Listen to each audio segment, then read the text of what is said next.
Welcome back, everybody, to our series of podcasts here at the 2017 Goodwood Revival. Great to have you with us, and even better, we have a touring car legend. Yes, I know legend's an overused word, I know, but he is. Double champion John Cleland. Great to see you. It's good to be here. It's an event that gets all the touring car drivers back into the St Mary's race, driving things that their grandpas used to drive. So yeah, it's an interesting concept. Now tell us what you're driving. We're not going to talk about the Revival much, actually, because we're more interested in your career. But you are driving a rather weird car this weekend. I am. I'm driving a Nash Metropolitan, which looks like the track should be a foot wider either side of the car. I drove it 2 years ago for a guy called Sean Rainford, and it is just, in the wet, it's an interesting concept of a thing. But he tells me he's had it in the rolling road and he's got about 900 brake horsepower out of it now. So I think it'll be a great wee car to drive this weekend. So we'll have to wait and see. My God, I can't wait to see that. Actually, it interests me that somebody like you, who's very competitive, both in business and in sport, you're a winner, you like winning. This car has no chance, hasn't got a cat's hell chance of winning. No, you're right.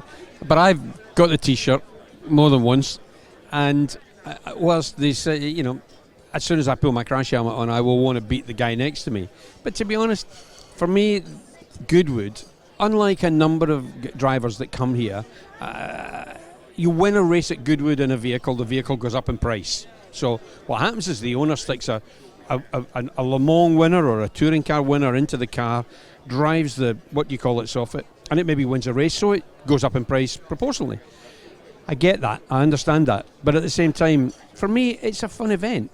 Lord March puts on a fabulous event here and goes to a great deal of trouble and attention to detail to make it perfect. And people would kill to get an invite to come to this place. So for me to come back, I haven't been here for a couple of years, but to come back and race here, I know I haven't got a snowball in hell's chance of winning the race with this car, but I will have a great deal of fun racing with the people round about me that haven't got a cat in hell's chance either. I remember a few years ago here driving, I can't remember what it was, some old Riley, and I came up behind this Jaguar, and it was when Stirling Moss was driving it. And I came up behind this car with Stirling Moss, so I passed him, and then I let him pass me, and then I passed him again, just so I could say that I've raced with Stirling Moss. And that's the whole ethos of this event. For me, it's about, do I need to win? Yeah, it would be nice to win, but is it the be-all and end-all? No. Nah, not really. I've won enough races and things in my life that it doesn't bother me any longer. Okay, well, that's what we're here to talk about. Now, what I want to know, first of all, is how did it all begin for John Cleland? How did you get into this racing game? My father was a scrutineer, so I got dragged along as a young kid to hill climbs and sprints and race meetings. He was scrutineer all the cars that would race that day, and I sat and watched, and and it kind of rubbed off. And first thing I did at 17, I had a Mini, and I did hill climbs, and then I would bring it back from the hill climb that weekend. Then I would raise it up, put a sump guard on it, and go and do a rally cross the following weekend. And the tow car that I was using for that was an Austin Cambridge, and I would go and do nighttime plot and bash navigation rallies with that. So it was a real interesting start to it. But my father had as a car dealer he was, and he had this interesting way of starting me off in this. You're not having a car, son. What I'm going to do is I'm going to buy you this car, but you have to find the money to run it, and I want my money back at the end of the year. And I thought, what a hard old git. But actually, it was a really good lesson that each year he would buy a car, I would have to find the money to run it, and each year I would have to give him back his money. The downside to that was I think after the Minis, and he went out and he bought a Chevron B8. And I remember he gave £1,400 for this Chevron B8. It belonged to a guy called Tony Charnell. And I hill climbed it. I did one race. I hill climbed it for the year, and I got £2,000 back for it. I sold it to a guy called Simon Phillips. Simon sold it to Stirling Moss. It went all around the world. It did all sorts of things. And Gregor Fiskin had it up for sale about a year ago. And I phoned him up and I said, that was my car, the chassis number. I said, what are you asking for it? He says, 285 grand. And I sold it for £2,000. I'm not a really good car dealer, am I? But I needed to sell it to give my father back his money so we could then go and invest it in a Chevron B23, which was the next car I used. And then it just evolved into touring car or production saloon racing. And I started doing that with Opel product, Vauxhall product. And my association with Vauxhall and Opel goes way back to the sort of early 80s when I first did some 24-hour event with Tony Lanfranchi, Steve Soper, Tiffany Dell. And the four of us shared a car in the Wilhar 24 Hours. I think we came second. So that was my first real intro to proper touring car racing. But unlike Steve, who went on and drove for European and world touring car championships, I was running a business at the same time. And oddly enough, I should have got off my butt and went to try and do something much bigger. But I enjoyed doing what I was doing. Monday morning I'll be back in the business, and the business is successful and continues to be successful today. So who knows what would have happened if I'd gone off to play all around the world. Now, at what point did you realise, I'm pretty good at this? I've got some talent here. I can do something with this. So when did that first occur to you? Was it the first time you went up a hill, or? Well, the first race I did, I only ever did one race with a Mini, one race with a Chevron, and one race with a Chevron B23. My father wouldn't let me race cars at all for some reason. And I did one race at Ingleson. I qualified 8th. There was about 24 cars in the race. I qualified 8th and finished 4th. And that was my very first race. And I thought, well, this isn't that bad, actually. But I could never convince him, because he'd known through the sort of the 50s and 60s so many drivers that had died in race cars. Okay, at a higher level, but nonetheless, as a scrutineer, he's seen some bad cars, and he's seen some friends die through motorsport.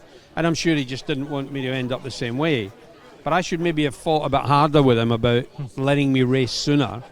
And who knows what would have happened, but I had fun doing it. So it was quite early on I realised that I could pedal these things fairly quickly.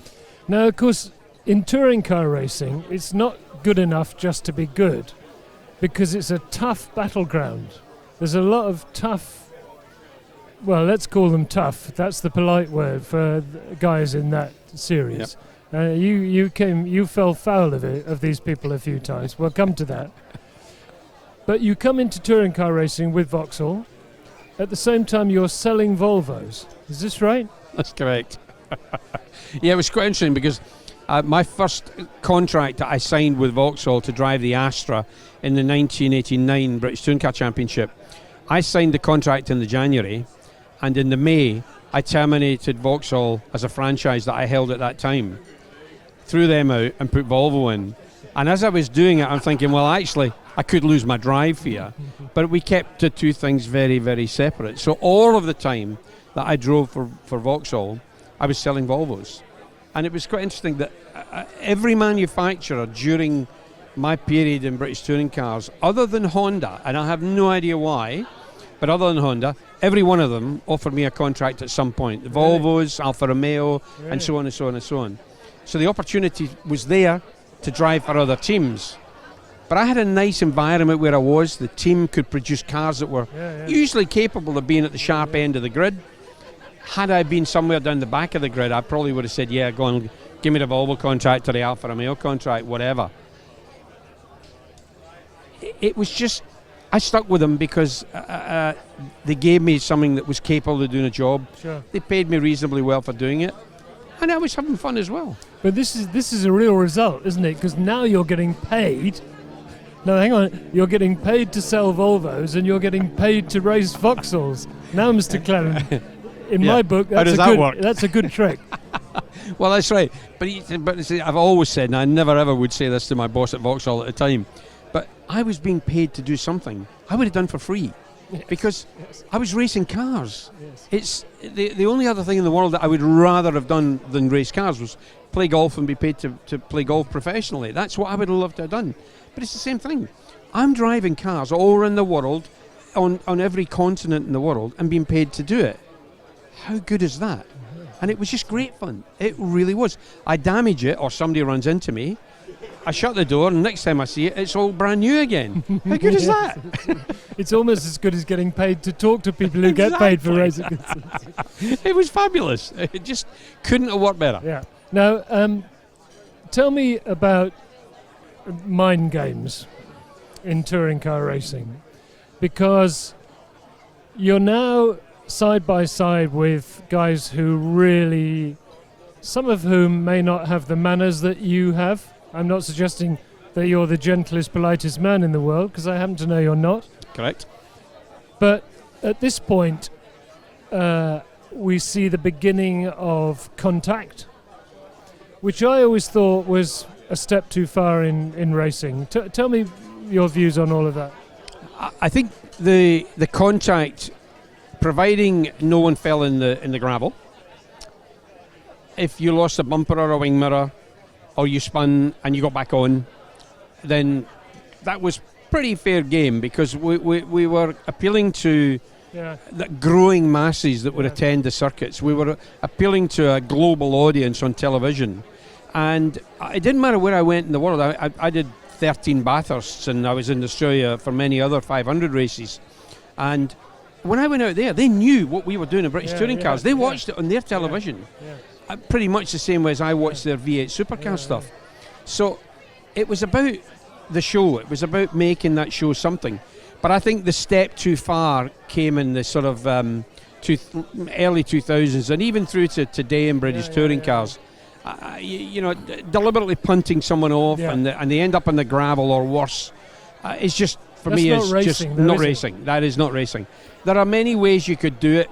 I mean, Rickard Rydell and myself used to have some fabulous duels, and we could exchange paint and actually just leave a little mark on a bumper. But none of the two of us fell off because of it.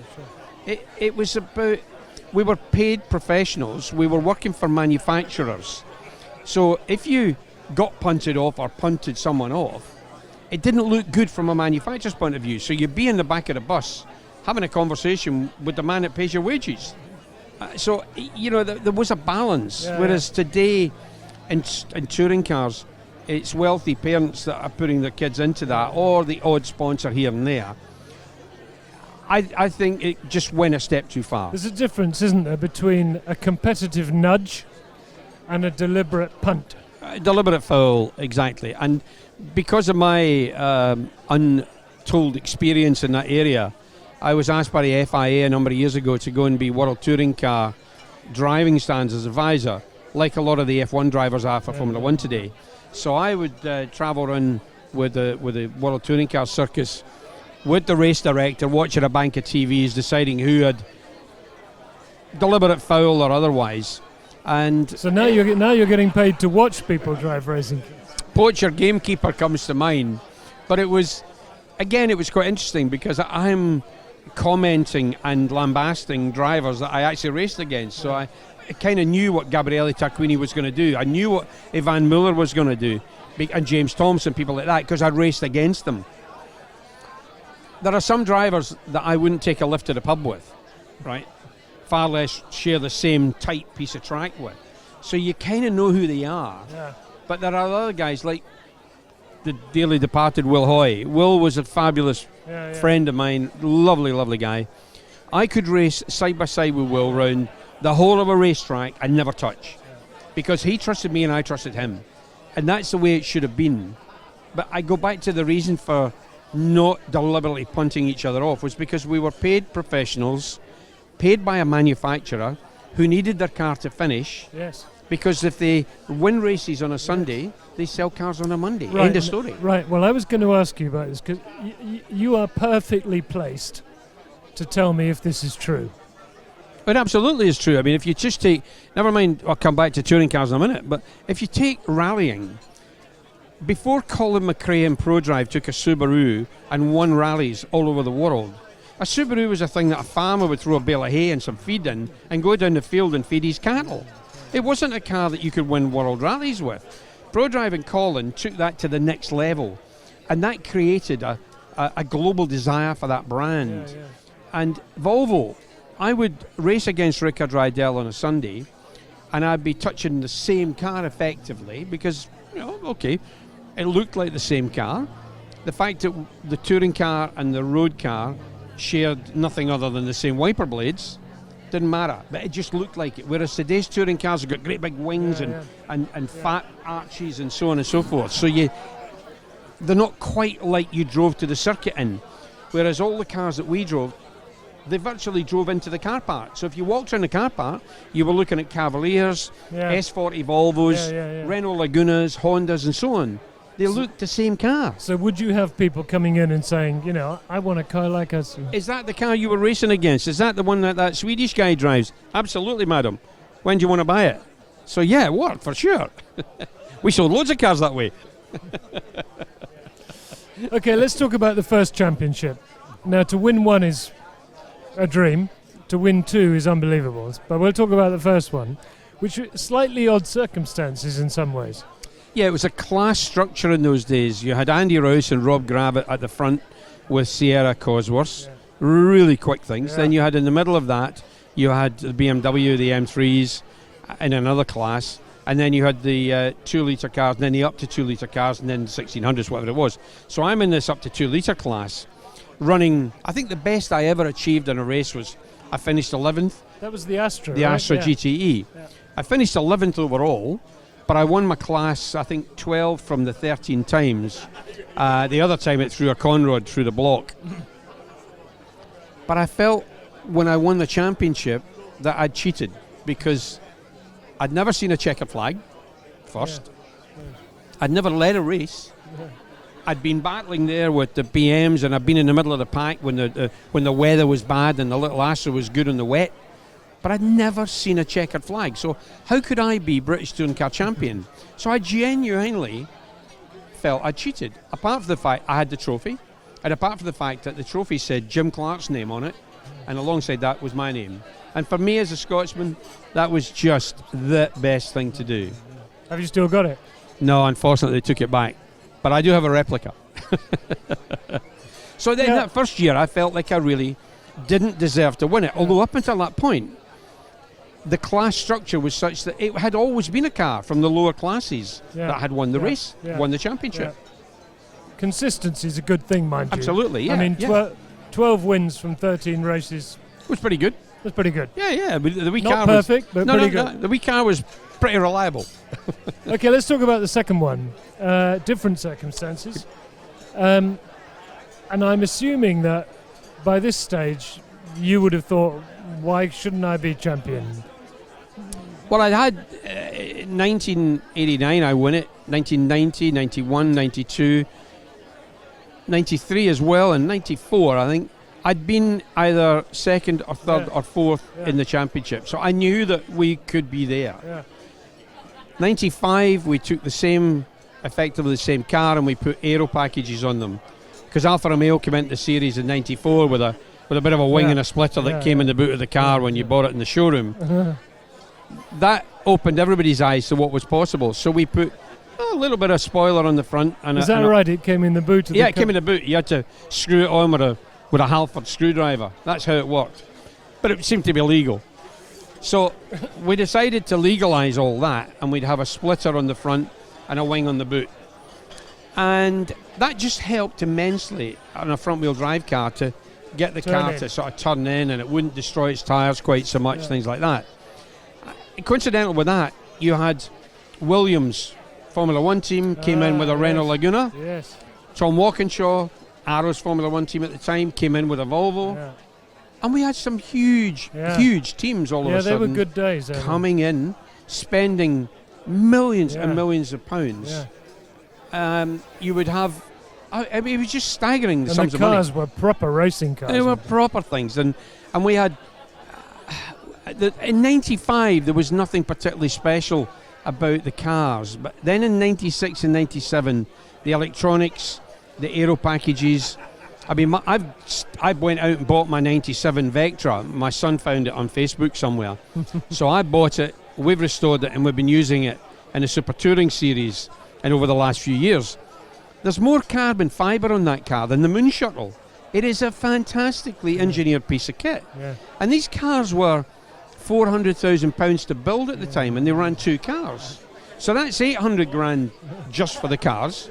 Then you got to pay the drivers. Then you got a budget to run it, and you got probably 50 personnel It was really we're big business talking in those millions days. of pounds It was huge sums of money in those days. But it was great racing.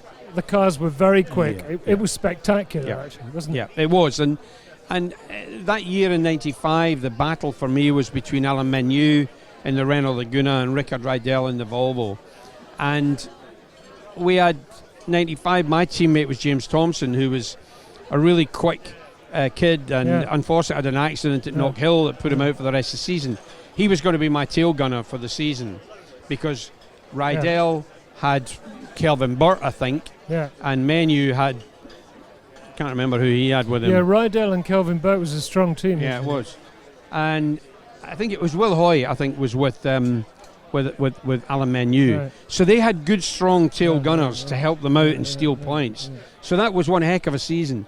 And I think what sealed it for me was that in the mid-season, from the British Grand Prix on the Silverstone Grand Prix track, Brands Hatch on the Grand Prix track, and I think a couple of others, I won back-to-back at Donington. I won back-to-back about 5 or 6 races, and that just more or less sealed the championship for me. And I won it with 1 round to go. Yeah. And I remember when they stuck a camera and a microphone under my nose to say, well, what do you think of winning the British Touring Car Championship? For once, I couldn't say anything. I was absolutely speechless. It was a lump in my throat, to use Murray's. Yeah. You know, I'd worked hard all year for it. The team had worked hard for it.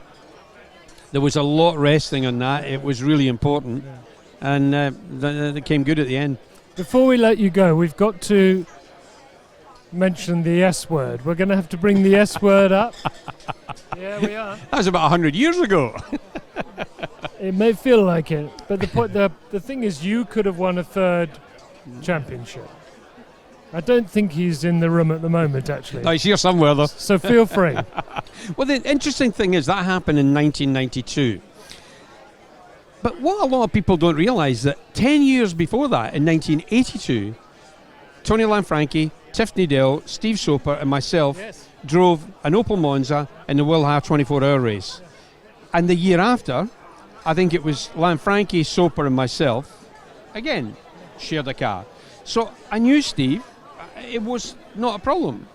But he was paid to drive the car. He was paid to do a job. The ironic thing there was that the car that Tim Harvey was in, Vic Lee had offered me that drive of the winter of 91. This is getting worse. Vic Lee offered me the drive, and I said, Vic, I can't believe that you would give me fair treatment. Steve was a superstar.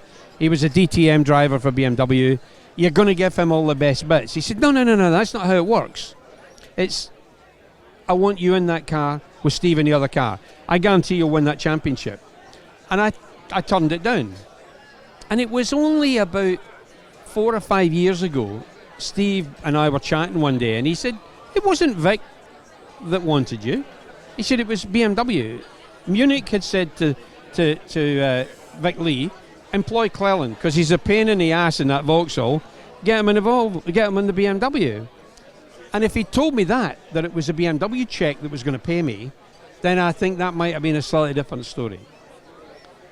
But listen, it happened. It's an incredible story. It was fantastic, because what happened was it made touring cars the front page of every magazine that next week.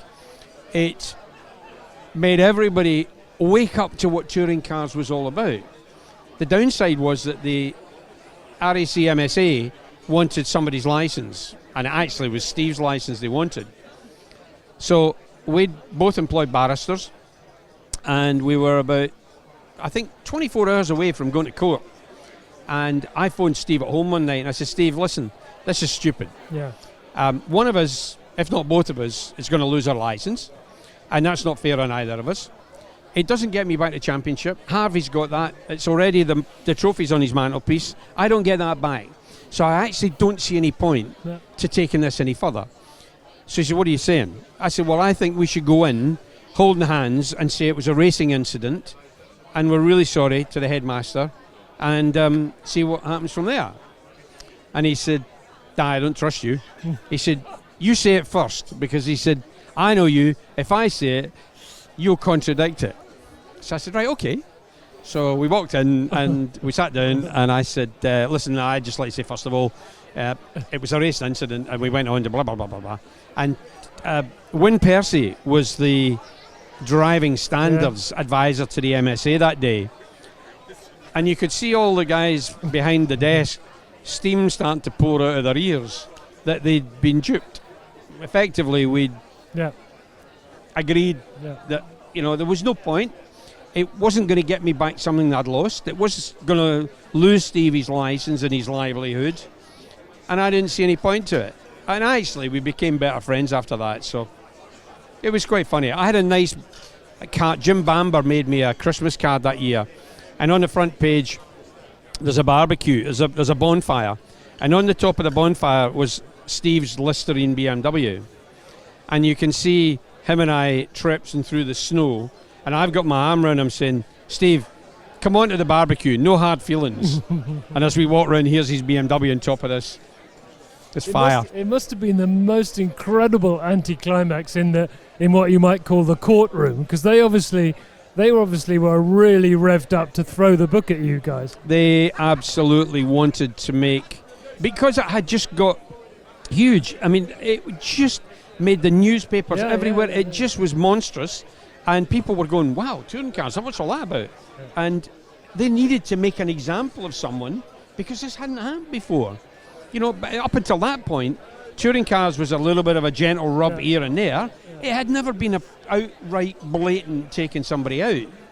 And I just didn't see the point to holding on to that. It was, let's go in and kiss and cuddle and shake hands and make up. If I'd had a tape recorder in your helmet.